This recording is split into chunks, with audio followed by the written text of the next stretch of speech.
Good evening, this is the Brazen Bard, and tonight I'm going to try something different. I'm going to read a little story I wrote a couple years back in response to a writing prompt on Reddit, wherein a most unusual Make-A-Wish request arrives at the hands of someone who doesn't usually answer those. So, if you'll just bear with me, and let me transport you to a world of superheroes and supervillains. The Psychopomp slowly strode through the hospital doors, glancing from side to side as the nurses and custodians scampered away. He'd worked this city, the perfect assassin, for a long time, and he'd built up a fearsome reputation for efficiency in that time. And while he'd never directly caused collateral casualties himself, people still feared him. Rightly, he supposed. He looked at the note from his secretary and calmly headed up the stairs to the 7th floor, the pediatric wing, where little Robin lay waiting. Robin smiled weakly as the door slid open and the Psychopomp entered the room. "I wasn't sure you'd come. I'm a big fan." As the boy let out a phlegm-laden cough, the Psychopomp stepped forward and offered him a tissue and a glass of water, looking a little uncertain, voice rumbling in a basso tone, sounding like the Darth Vader the morning after a long night of whiskey. "Most who know of me prefer that we never cross paths. I've never really considered the idea of fans." Robin sat up a little, drinking the water as the Psychopomp continued. "Most who contact me either want someone else dead, or to persuade me not to end their lives if they heard a rumor I seek them. Why you, though?" Robin sighed. "The doctors won't say it out loud, not around me, but I know I'm not going to make it. I know the tumor on my brainstem isn't shrinking, it's spread to other places. The only thing I don't know is how long I have. But I read about your name, what a psychopomp is. So I want to know, do you know what's waiting? I mean, what's there after death?" The Psychopomp sat there, staring behind his dark mask for a few long seconds. "There's no single answer to that, but if you like, I can tell you what people have believed for thousands of years. I have time, and there are many beliefs." Robin nodded slowly. "Please." The Psychopomp nodded. "In ancient Egypt, thousands of years ago, people believed their hearts would be weighed against the feather of an ostrich, and if their hearts were burdened with evil, they would be tossed to the jaws of the demon Amit to suffer a second death and eternal restlessness in Duat, while if their hearts weighed no more than the feather, they were permitted to proceed toward Aru, the blessed field of reeds where Osiris dwelt."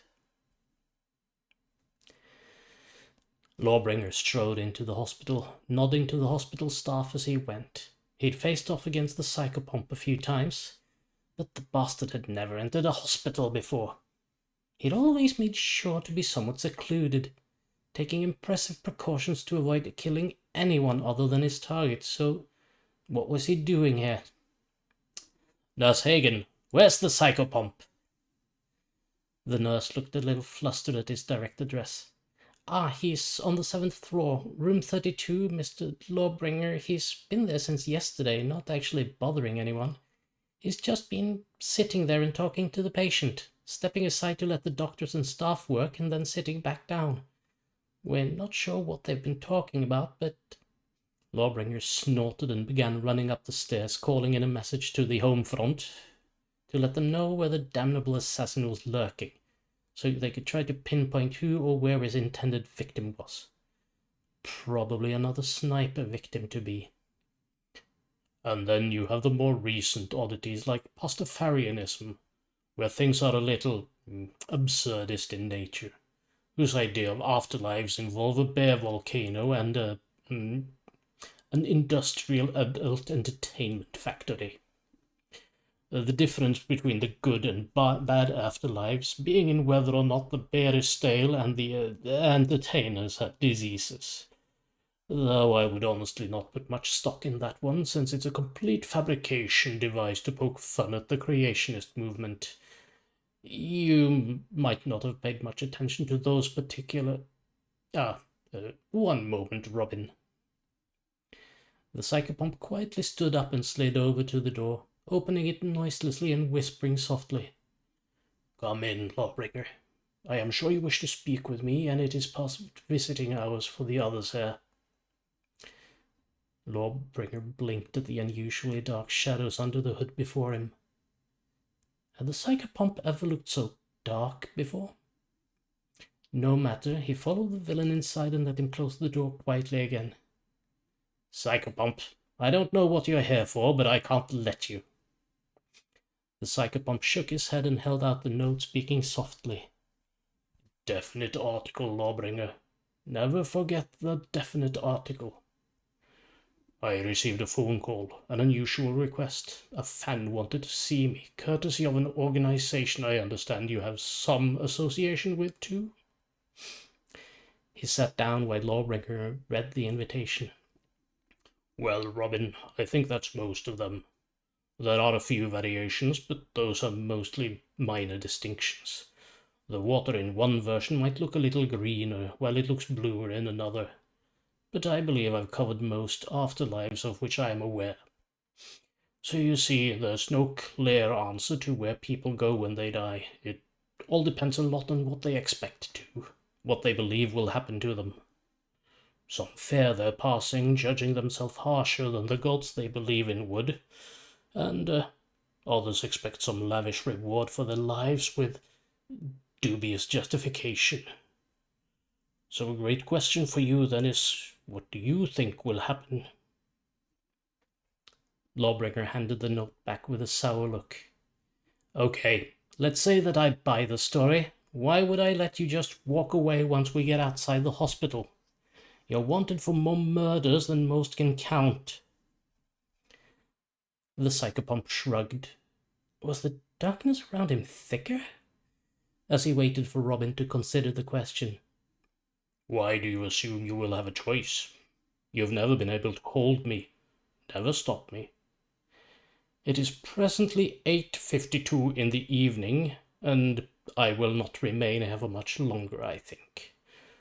What you do is not my concern. I'm not going to fight you. Lawbringer squinted. What do you mean, not your concern? If I try to arrest you outside, you're not going to resist, just run? Everyone's ready to take you. The Psychopomp shrugged again. I've been at this for longer than you have, old friend, and I will still be doing it after you're gone. My title, my name, it's not just an affectation. I end lives, true, but that is only part of it. Such a small part of it. Robin looked up. I really like the Greek one, the Elysian Plains. I don't know if I believe... Wait, sorry, Log, I didn't hear you come in. You look fuzzy, too. Lawbringer looked down at the boy, suddenly a lot less sure of himself as he saw double. No, it was just the boy on the bed he saw two of, ever so slightly out of sync. The Psychopomp nodded. You see, Lawbringer, Robin passed away naturally yesterday, just after 5 in the afternoon. So long as I kept telling him of what people believe is on the other side, I breathed on the embers, and the doctors and nurses believed he was still alive, if barely. They didn't bother us. He stood up one last time and picked up the now faintly glowing form of Robin, even as the body seemed to sink a little deeper into the bed, and the various machines began sending alarms to the nurses' stations. We'll be leaving for Elysium now. You won't stop us. Oh, and, Lawbringer, tell Firebrand that she'll want to get that stomach ache checked. If not, I'd advise against making plans for more than the next 8 months. And then they disappeared through the outside wall. On the 7th floor, Lawbringer was just staring out the window as the crash team barged through the door and began checking Robin. Why is he cold? Pupils not responding. Stiff limbs? It feels like he's been dead for hours, but... Lawbringer slowly turned to the doctor. He passed peacefully. I don't think anyone noticed at the time. I don't know if the other visitor will be coming back here like that, but if he does, I expect he'll be shown the courtesy shown anyone here on behalf of Make-A-Wish. If you'll excuse me. He wandered out of the pediatric wing, his armor and gear suddenly feeling heavier, like it had a close brush with death. In the elevator, he tapped his comm bead, pausing for a moment. Firebrand, you're off duty as of right now. You got a doctor's appointment ASAP, and you're not going to argue. And I'm going to make an addendum to our files. We can't stop death, but we might be able to come to some arrangements with him. End of story. And if you like this, might leave a friendly comment, maybe a like, and well, I can't really be arsed to stress about the YouTube algorithm, but I know if you could tickle that a bit for me as well, that would be nice. And with that, I'm going to say goodnight on this Halloween Eve.